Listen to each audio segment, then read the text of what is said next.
This podcast is rated S for spoilers. Listener discretion is advised.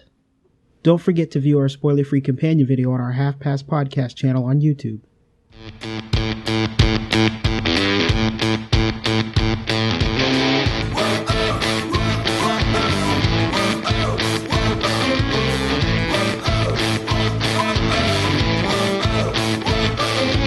Welcome to the Half Past Podcast. This is episode 21, the movie review of Goosebumps.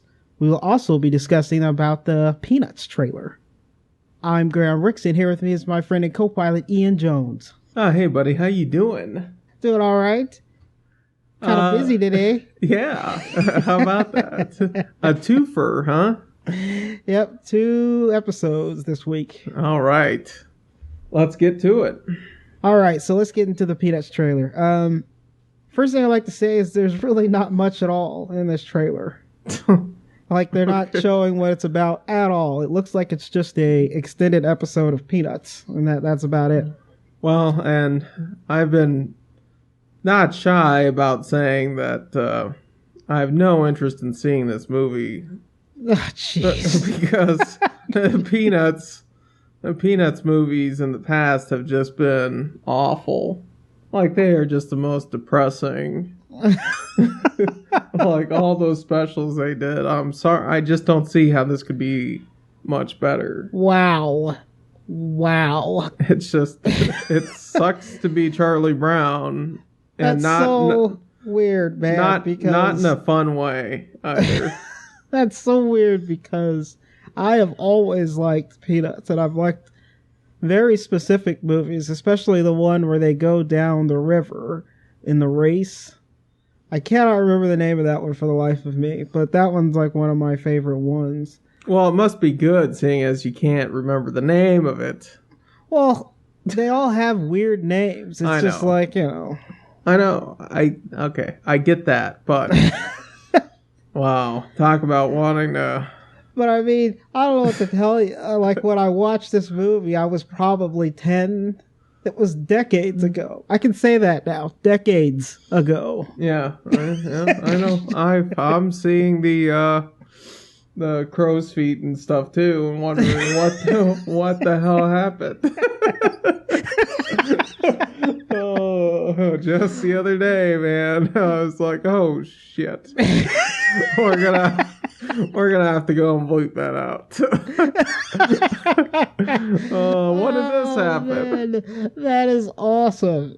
I'm just like, man, one day you wake up and you're in the 30 club. Right. The other thing I want to say is I do like how they managed to get the thing about Peanuts is it's always been very cheaply done. And so the animation has always been awful from day one with all the Peanut stuff. And I like how they seem to have kept that without it looking cheap. I'm not sure how they pulled that off, but just the way that all the characters move is similar, yet the in-betweens are there. So it's kind of just like a fun way of them portraying this Charles Schultz type characters. And so I'm actually pretty excited about the movie. I've always liked Peanuts as a kid. I know you hate it, but well, the comic strips I think are one thing, but you know, the TV show and their holiday specials or little TV movies are just awful. They're just a grind to sit through. They seem like the kind of thing that should be playing in a dentist's office. That's oddly specific. It's like, here, watch this depressing thing. That way getting your teeth drilled won't be so bad. Jeez. All right. Well, with that, I guess we're going to go ahead and get into the Goosebumps movie review. All right.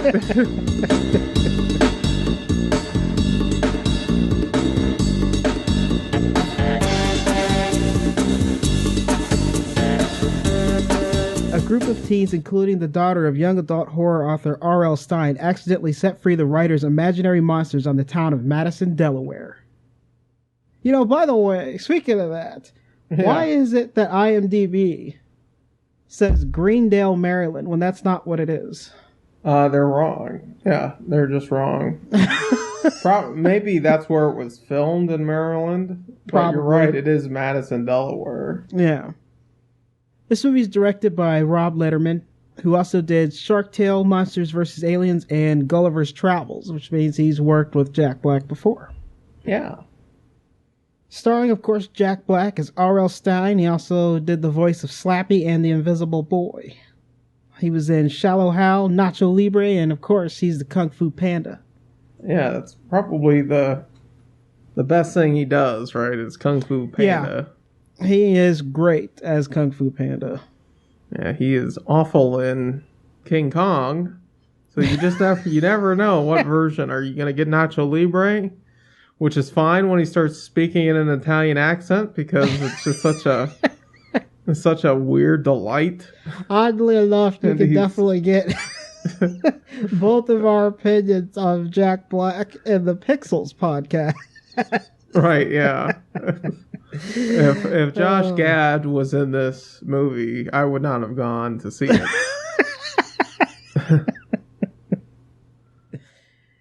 Dylan Minnett as Zach. He was in Fred Claus, Let Me In, and Alexander and the Terrible, Horrible, No Good, Very Bad Day. Did you ever read that book as a kid?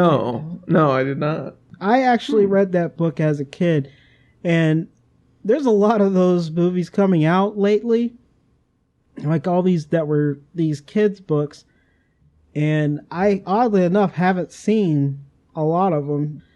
And like the other one is like How to Eat Fried Worms or whatever. Yeah. Mm-hmm. That one I read. One. Yeah.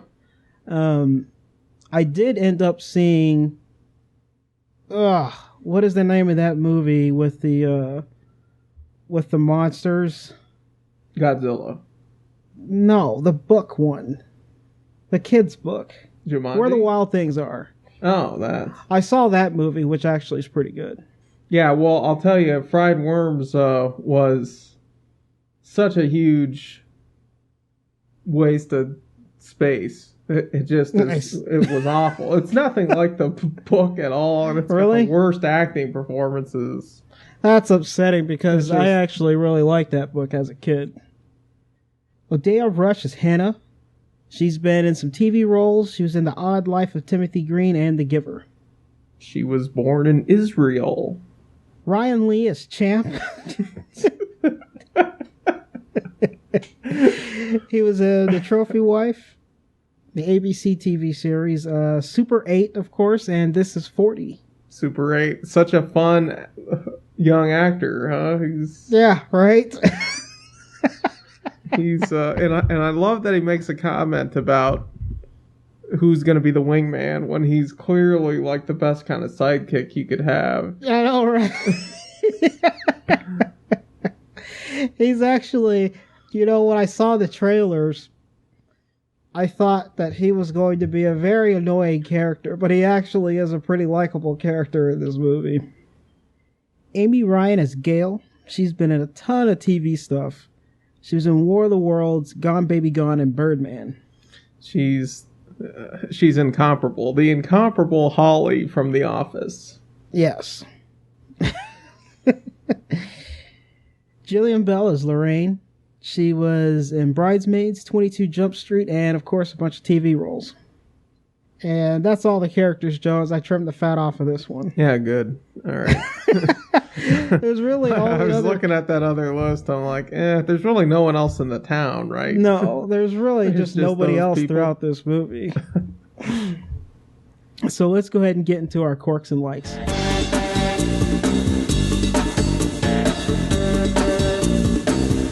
All right, quirks and likes section. My first quirk, Jones, is he kisses the girl. Yeah. Oh, come on. Really?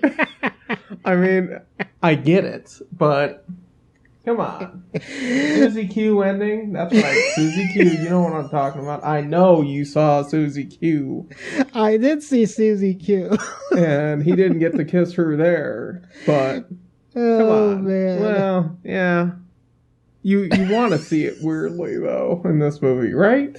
Yeah, whatever. Okay, apparently not. I also got my other quirk is a pretty major one, and so in the context to the movie, she stays 16 because she says, "How many sweet 16s can a girl have?" So if she ends up with him, okay, yeah, I see where you're going. Lawsuits galore, kind of thing. Yeah, like what is going on with this movie? I thought that was such a weird part. I'm like, well, wait a minute. Isn't she just going to stay 16? Doesn't she just stay 16? So you're kind of jumping all over the place. You started with the ending, and then you just cut right to the twist. Because one of the first things I was going to mention was, how long did it take you to figure out that she was a character from one of his books? Oh, from one of his books? It was definitely further into the movie. It just started making sense why she was like only out at night. Right. And he wouldn't let her out. It just started making sense. Like, oh yeah, I bet she's just one of his characters. Yeah, there is. That's definitely a quirk, though. Is she going to age? What sort of life are they going to have with each other? I'm trying to figure that out. I'm like, this sounds terrible. Oh, like man. Really, and that's just how the movie ends. It just ends on that cliffhanger. The other quirk I had is they never explain at all how these characters come to life. They just have the typewriter, but what's so special about the typewriter? Right, yeah. Well, yeah, and, he just, I guess, wanted them to be real, so they were. But that's then it? He needs the typewriter, that specific one, to do it, which is just out in the open the whole time. Yeah. Like, it's just a flimsy piece of glass. Any punk kid could have taken it and really screwed the town up sooner. Right? Definitely. And I thought that was just a weird thing that they never really even attempted to explain that. The other quirk I have is he tries to, at the end of the movie, he's trying to finish writing the book so that they can suck all the monsters back in.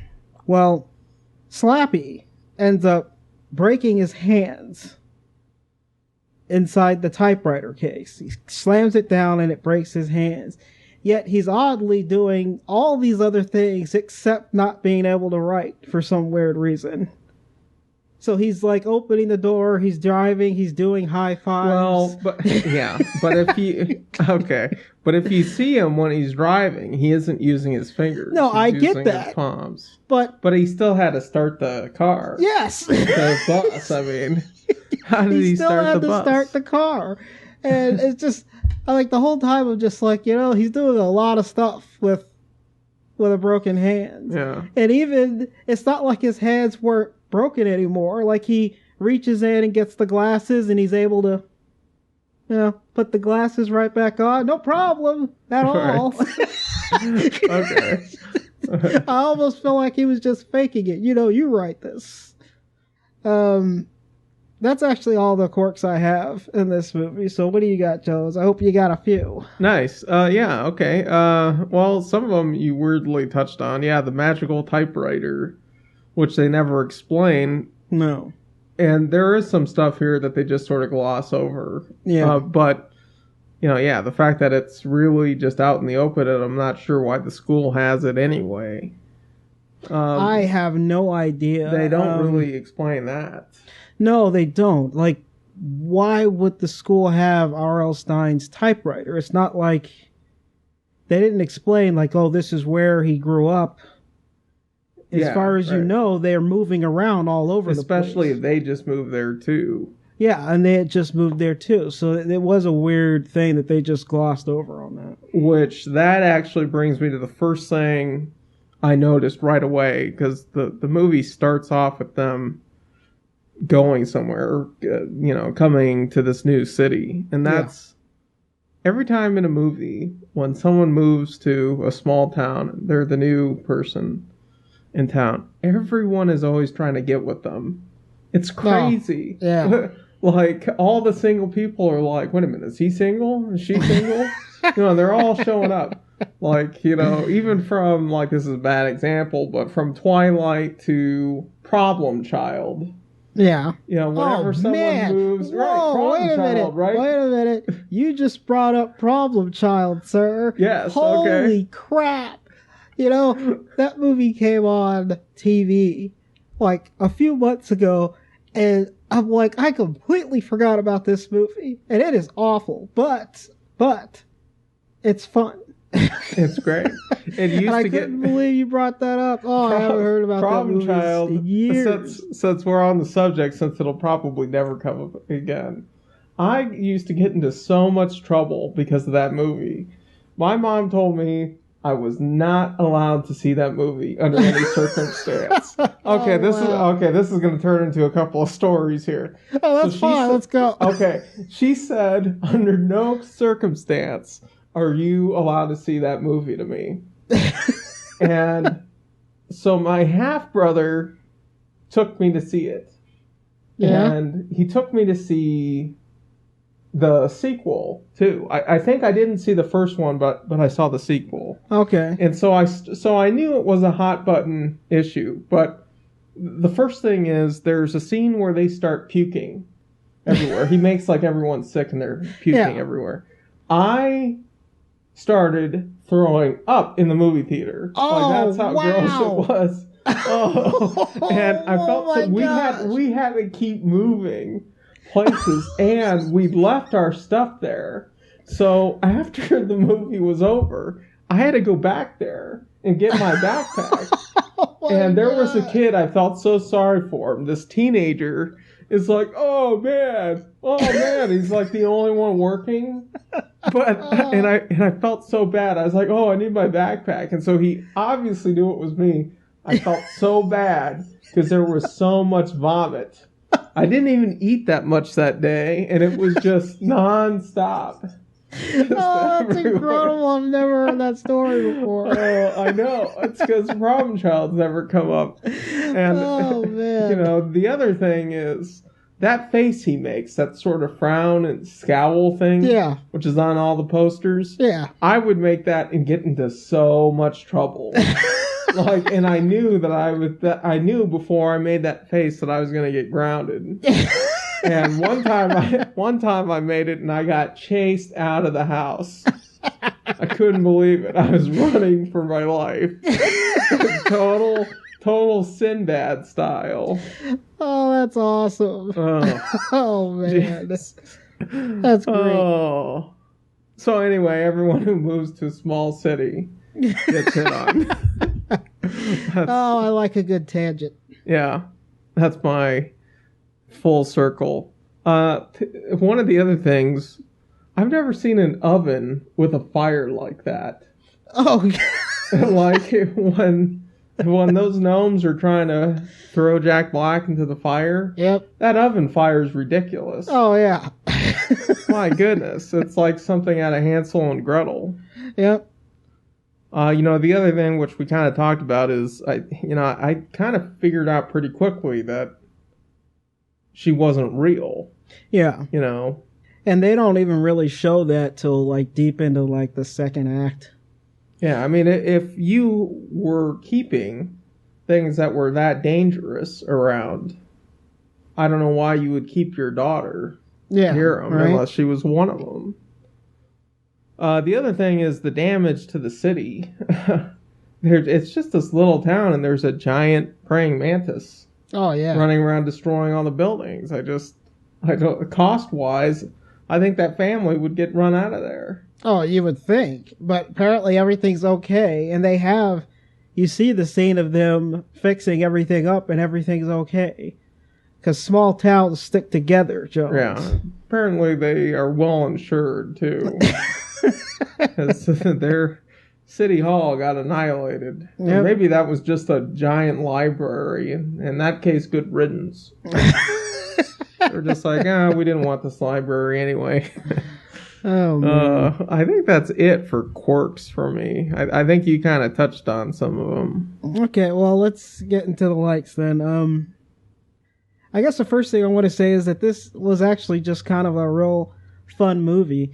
And, when we reviewed the trailer for this, the first thing I said is the movie looks really bad. And... But I said it looks bad in a fun way. Yeah, you said bad, it looks bad in a fun way. And that's what this movie is. And I think that is like a really good aspect to this movie because that is basically what all the Goosebumps books are, right? Like, they're not great. No, they aren't. They're bad in a fun way.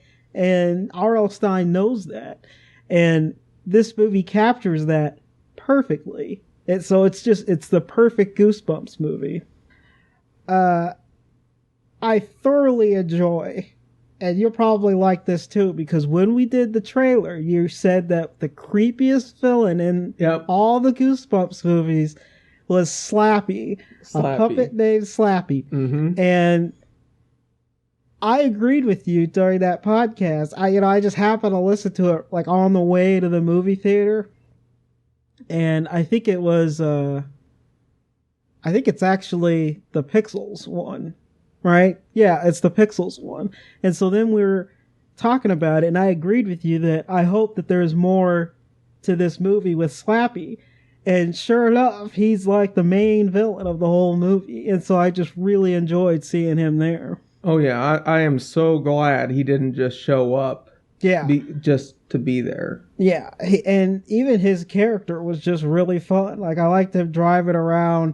There's all those scenes of him just driving around in a car, just laughing hysterically and just throwing flaming books everywhere.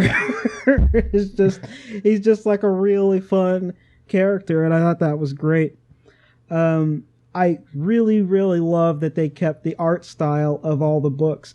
There's something that's really reminiscent of all the Goosebumps books. I'm not sure if it's the same artist, but the style is the same on all of them. And their covers all look like it's done by the same guy. And all of these creatures, they didn't look hyper realistic. They looked like the covers of the books, which I thought that was just a really good aspect to the movie too. And the other thing that's weird is, like, I guess is ImageWorks just not in existence? Because at the beginning of the movie they said Sony Pictures Animation. That's just, I looked into that because I was wondering if that was going to come up. Because I'm pretty sure this was, we'll check the houses. I would think it is ImageWorks, but that label is just totally in name only. Sony Pictures Animation did not actually have anything to do with the movie whatsoever. Wow. So that's so weird. That almost sounds to me like they're trying to make it seem more profitable than it has been. Yeah. But it is definitely in name only. Because otherwise this would have been their first live action movie, and then to find out that they didn't have anything to do with it at all is kind of weird. That's strange. The other thing I loved about this movie was I liked all the Stephen King references. Yeah. I enjoyed the fact that I love how in order to really tick him off to admit that he's R.L. Stine, he just starts talking about how bad the books are. But the last straw was like, he just wants to be Stephen King. And I love how he turns around and totally lays into the kid. He's just like, R.L. Stine. I'm R.L. Stine. And I've sold 400 million copies. Way more than Stephen King has ever done. And he just like goes crazy. Yeah. And at the end of the movie, when he finally has to start writing, there's like that thing that's just Stephen King, and I'm like, that is awesome. The play or the play, Shining. Yeah. For The Shining, I thought that was great. The other thing I liked about this movie was I liked seeing R.L. Stine at the end of the movie. it was kind of nice just to see Yeah. a little shot of him. You know, he's just like, "Hey, Mr. Black, hey, Mr. Stine," and then that was it. Yeah. But Which I thought was just a fun little thing to add at the end of the movie. Yeah. I think that's all I got, man. What do you got? You know, the thing I really liked that I was really happy with is how they did Slappy. You know, that he's the main bad guy. He is, you know, he is the one, I think, at all the Goosebumps books, because I had to read so many of them in elementary school. I read quite a few of them too, man. But I think the relationship between Stine and Slappy was something that I thought was really clever, because they're essentially doppels of each other. They're like a mirror, and Slappy represents who Stine was when he needed a world of his own and he needed a friend. Like, that's who he came up with, and now Slappy needs him to be free. Yep. And I just thought it's kind of understated, but, it's pretty crazy that's who, Slappy represents someone he wishes he could be, only he's just so much worse. Yeah. That that's a really fun villain, I think, to have. And I'm really glad it wasn't just a cameo. Yeah. There, which is kind of what it looked like from the trailer. They didn't even in the trailer, it definitely didn't seem like it was going to be him being the main villain. I was really surprised at how funny and how clever some of the lines were. Yeah, they did a really good job with the writing. It's a pretty funny movie throughout, and it almost feels like one of those ones where it isn't a scary movie. I mean, I think that there's just a little bit of some of those aspects in it. Yeah. But it's almost like, some of the Goosebumps novels were really more like Twilight Zone-ish more than anything else. And this kind of felt like that. Yeah. I thought the Champ character was great. I thought that was fantastic. I agree fully, because it's like I said earlier, I really thought he was going to be an annoying character from the trailers. But he was just kind of a fun little sidekick type character. And I like that he had a little redeeming moment in the movie. I think they did a great job with all these monsters. I really liked what they did with the werewolf. It's one of the better werewolves, I think. And they have this little, which is weird, it's kind of a quirk and a like, but there's this weird little haunted amusement park. Is that what you would call it, I guess? Yeah, I guess so. Circus thing that they build. Yeah. Which I thought was incredibly creepy. Like, I mean, the fun house is there, but it's clearly it's almost something right out of one of his novels. Yeah. Mm-hmm. The way that this thing looks. And I'm shocked that they just ran out of money. It seems like it's complete, and it still has power. Yeah. How does it have power? They're still paying their power? I have no idea. Who keeps turning this place on? We're spending so much. Oh, man. Well, it's definitely showed how incompetent the city can be with those cops. Which right, yeah. Which is actually a fun little part of that movie. There's something interesting about going on something that could be incredibly serious, like a domestic violence call, and you bring the person that seems like it's her first day, and he's like he goes, "So what's a 216 or whatever the heck it is?" And she's like, domestic violence, and he's like, "Good job." And you're just like, what is going on with these cops? They're clearly not going to be any help. No, clearly no help at all. It's just stuff like that happens a lot in this movie, and it's a really fun movie. All right, I think that's it for me, buddy, as far as likes and everything. All right, so let's go ahead and get into the ratings. So I really think it's a really fun movie. I love the visuals of this movie. I think all the monsters look great, and I love that they kept the art style. And this movie feels like a movie written by R.L. Stine. It just feels like another Goosebumps movie or Goosebumps novel. And I thought that this was just solid rent it, I'd have to say. Yeah, I think it's a solid rent it. I really felt like there was a really good balance here for being a PG movie. I thought that there was a good balance to where they didn't get too cheesy. Yep. It wasn't too scary.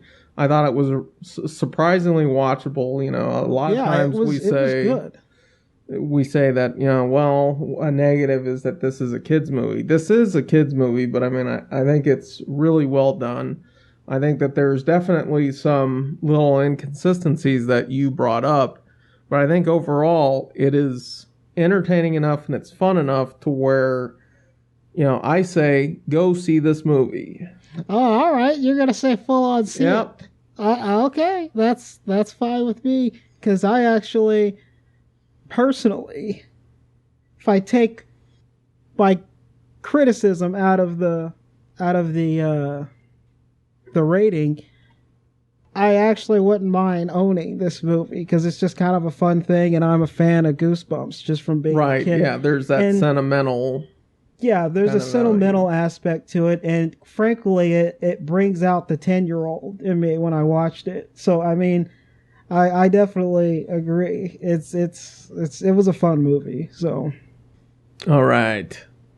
If anybody likes to contact us, halfpastpodcast.com. Like us on Facebook. Rate us on iTunes. 5 stars. Preferably. Not 2, you jerk. You know who you are. I find it interesting that you think the guy that gave us 2 stars is still listening. Like, he's just trying to piss himself off even more by listening to every episode. All I know is he has a small... Oh, wow. Real nice. Well, thanks. I have to edit that out. Oh, really? Okay, maybe you can use this one instead. All I know is he plays ball like a girl. Oh, okay. We're on Stitcher and Libsyn. Email us at halfpastcast@gmail.com. That's halfpastcast@gmail.com. We're on Twitter. Yep, tweet us at halfpastpodcast. Always on there.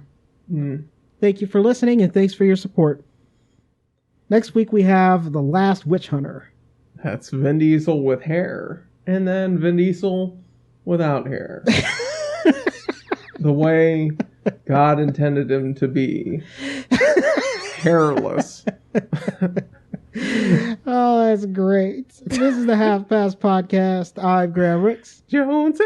See you next flick.